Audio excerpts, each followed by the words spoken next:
पुरानी पेंशन बहाली, समान कार्य समान वेतन, क्रमोन्नति सहित अन्य मांगों को पूरा करवाने को लेकर आजाद अध्यापक संघ के आह्वान पर अध्यापक संवर्ग बीते 14 सितंबर से लगातार प्रदर्शन और आंदोलन कर रहा है। यहाँ कटंगी में दूरभाष केंद्र के सामने और इंदिरा गांधी प्रतिमा स्थल के नजदीक अध्यापक प्रदर्शन कर रहे हैं। इन अध्यापकों पर अब तक सरकार का कोई ध्यान नहीं गया है।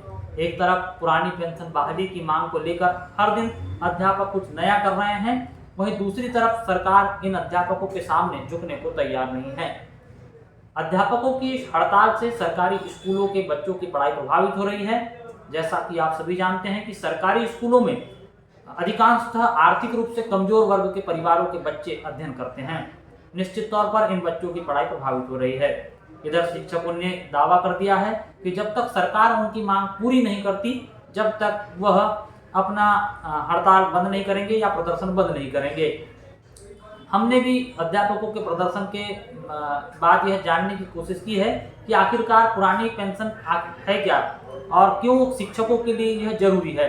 तो बीते कुछ सालों में जो शिक्षक रिटायर्ड हुए हैं, हमने उनसे जाकर चर्चा की, मुलाकात की। हमने यह देखा कि आज जब वह अपने बारे में बताते हैं तो उनकी आंखें नम हो जाती है। कुछ शिक्षक ऐसे हैं जो 400 रुपये अतिरिक्त पेंशन पाने के लिए अपना बैंक बदल दिए हैं। एक शिक्षिका है जिनकी उम्र अभी आराम करने की है, उन्होंने दुकान खोल के बैठा है। उनके पास उनके परिवार में कोई नहीं है, वह एकमात्र हैं। उनकी कोई संतान नहीं होने की वजह से वह 60 वर्ष की आयु के बाद भी दुकान खोलकर दुकान का संचालन कर रही है, ताकि किसी भी प्रकार से अपना परिवार अपना जीवन यापन कर सके। एक शिक्षक हमने ऐसे भी देखे जिनके जो अभी भी अपने एक टूटे फूटे कच्चे मकान में रहते हैं। 20 साल करीब उन्होंने शिक्षा विभाग में सेवाएं दी हैं, लेकिन अब पेंशन उन्हें 1800 रुपये से भी कम मिल रही है, यानी 1800 रुपये भी पेंशन पूरी नहीं मिल रही है। हम आपको बता दें कि आज कटंगी जैसे छोटे शहर में एक दिहाड़ी मजदूर कम से कम 200 रुपये कमाता है। इस लिहाज से देखा जाए तो 6000 रुपये महीना। वहीं शिक्षक जिन्होंने कई बच्चों का भविष्य बनाया संवारा, उन शिक्षकों को मात्र 1800 रुपये की पेंशन दी जा रही है।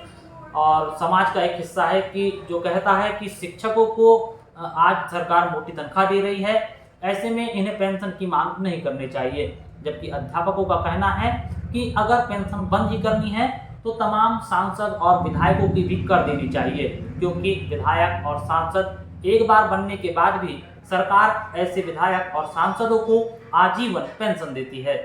तो चलिए हम आपसे रूबरू करवाते हैं उन शिक्षकों से जिन्होंने अपना लंबा समय शिक्षा विभाग में दिया, लेकिन पेंशन के नाम पर उन्हें एक ऐसी कम राशि दी जा रही है जिससे परिवार का पालन पोषण करना बेहद मुश्किल है। शुरुआत करते हैं धनकोसा निवासी रिटायर्ड। यह आवासीय मकान NL बोपचे का है, जिन्होंने 18 साल शासकीय माध्यमिक शाला पौनिया में सेवाएं दी। 30 दिसंबर 2021 को रिटायर हुए। मकान की हालत को देखकर आप अंदाज़ा लगा सकते हैं कि इन्होंने क्या कमाया। तनख्वाह से बेटों की पढ़ाई पूरी करवाई और अब पेंशन के लिए चक्कर काट रहे हैं। जब हम इनसे मिलने इनके घर पहुंचे तो वह अपना इलाज करवाने के लिए बालाघाट गए हुए थे। दूसरे दिन उन्होंने कटंगी आकर हमसे मुलाकात की। आप बताइए कि पेंशन क्यों जरूरी है?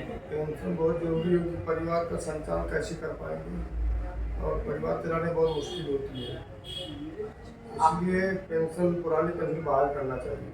हम आपसे जानना चाह रहे हैं कि आपकी पहली जो नियुक्ति थी वो कहाँ हुई थी? मेरी पहली नियुक्ति शासकीय माध्यमिक शाला पौनिया में 17/6/2003 से नियुक्ति की गई। उस समय आपका जो तनख्वाह थी वो कितनी थी? मेरी उस समय तनख्वाह मात्र 2500 थी।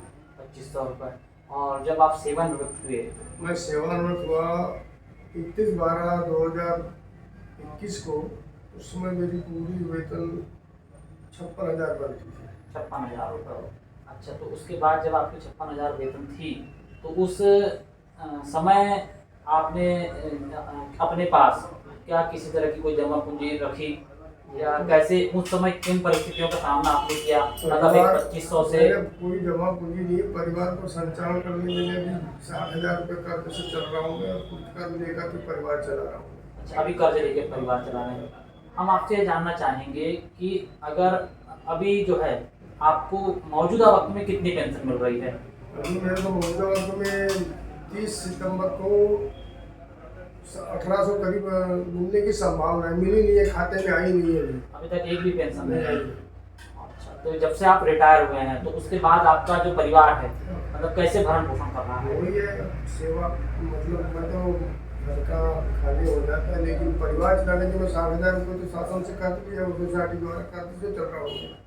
ऐसी परिस्थिति है मतलब अभी आप सरकार के कर्ज पर हैं। करने में। हम आपसे ये जानना चाहेंगे कि आपके परिवार में और कितने सदस्य हैं और वो अपने जीविका कैसे चलाते हैं? मेरे परिवार में मेरे को मेरी पत्नी, मैं, मेरे 2 बच्चे, 2 नाती, ये खेती कार्य करके संग अपना परिवार चलाते हैं। तो आप जब सरकारी ड्यूटी में थे तो क्या आपके बच्चे सरकारी सेवा में जा पाए या नहीं जा पाए? नहीं जा पाए तो नहीं जा पाए। अब हम आपको एक रिटायर्ड महिला शिक्षक से रूबरू करवाते हैं जिनकी वृद्धावस्था में देखभाल करने वाला कोई नहीं है। यह अपनी जीविका के लिए वृद्धावस्था में कपड़े की दुकान का संचालन कर रही है। यह दुकान इन्होंने उन पैसों से खेली है जो रिटायर्ड होने के बाद इन्हें सरकार से मिला है। दुकान पर बैठी यह महिला अनुसैया चीजखेड़े है। स्कूल शिक्षा विभाग से रिटायर होने के बाद कटंगी में सिवनी रोड पर इन्होंने कपड़े की दुकान शुरू की है। इन्हें 1400 रुपये की मासिक पेंशन मिलती है। इतनी कम पेंशन में गुजारा कैसे होगा, इसकी चिंता इन्हें हमेशा सताते रहती है। जब रिटायर हुई तो सरकार से राशि मिली। इस राशि से इन्होंने कपड़े की दुकान शुरू की है। मैं जानना चाहेंगे कि पुरानी पेंशन कितनी जरूरी है, आप बताइए। मैं अनुसैया चीजखेड़े प्राथमिक शाला उजाड़ बोपली से शिक्षक सहायक शिक्षक से रिटायरमेंट हुई हूँ 30 सितंबर 2021 को। मुझे वर्तमान में 1,800 रुपये पेंशन मिलती है, जो कि बहुत कम मात्रा में है, क्योंकि मैं जब रिटायर हुई तो मुझे 52,000 रुपये मिलते थे और मात्र अभी मुझे 1,800 रुपये मिल रहे थे। तो इसमें गुजर बसर करना बहुत मुश्किल होता है।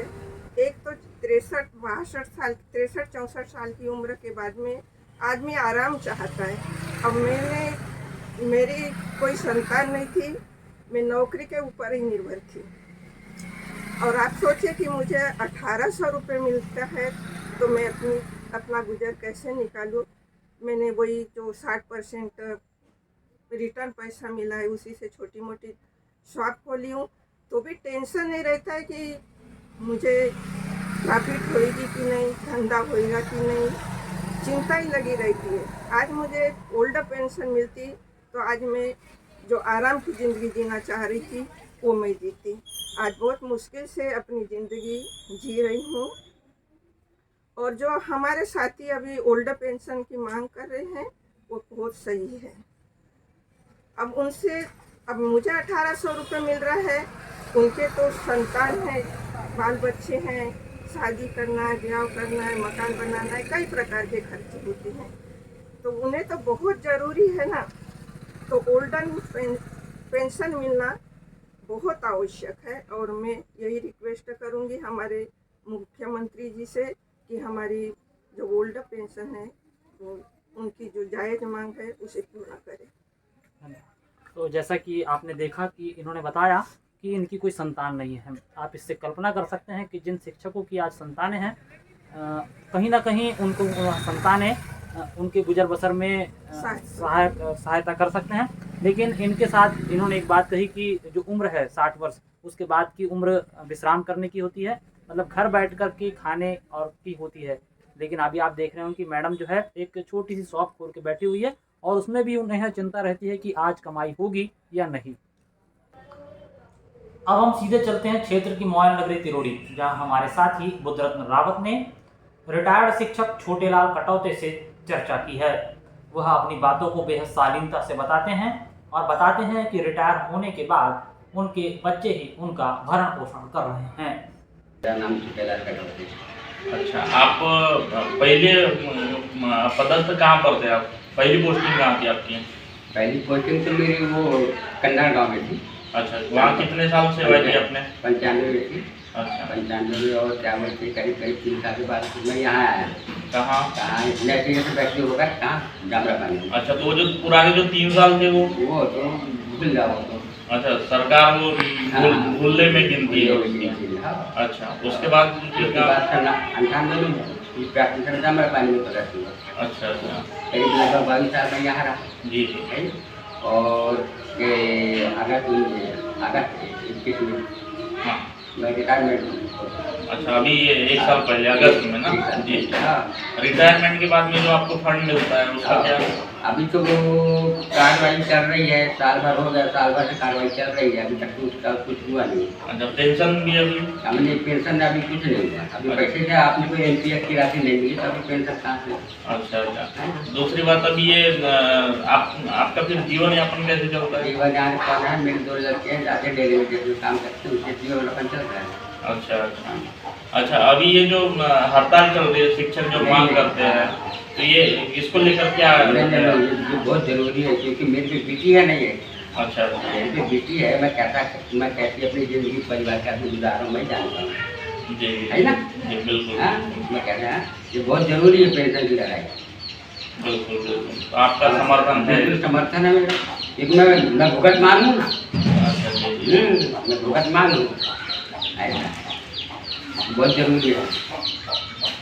खमरिया निवासी हैं हेमराज चौधरी जी। इन्होंने करीब करीब जो 9 साढ़े 9 वर्ष हैं वह शिक्षा विभाग में दिए हैं। हाल ही के 4 महीने पूर्व इनका सेवानिवृत्त हुए हैं। इनसे भी समझने की कोशिश करेंगे कि जो पुरानी पेंशन की मांग है अध्यापकों की वह कितनी ज़रूरी है, और सेवानिवृत्ति के बाद इनका जीवन कैसे चल रहा है, और इनके अलावा हमें इन्होंने कुछ और भी समस्या बताई है, तो वो इस इनकी पेंशन है उसको किस तरह प्रभावित करेगी हम इन्हीं से समझते हैं। तो हम आपसे जानना चाहेंगे कि जो पुरानी पेंशन की मांग है शिक्षकों की जो बैठे हुए हैं कितनी जायज़ है? मेरा मानना है सर 100% शिक्षकों की जो मांग है 100% बिल्कुल सही है। उनको पेंशन मिलना चाहिए, क्योंकि बुढ़ापे में पेंशन का ही एक ऐसी चीज़ है कि उनको बुढ़ापा में उनको सहारा है, और पेंशन नहीं मिलने से उनका बुढ़ापा बड़ा कठिन जाएगा।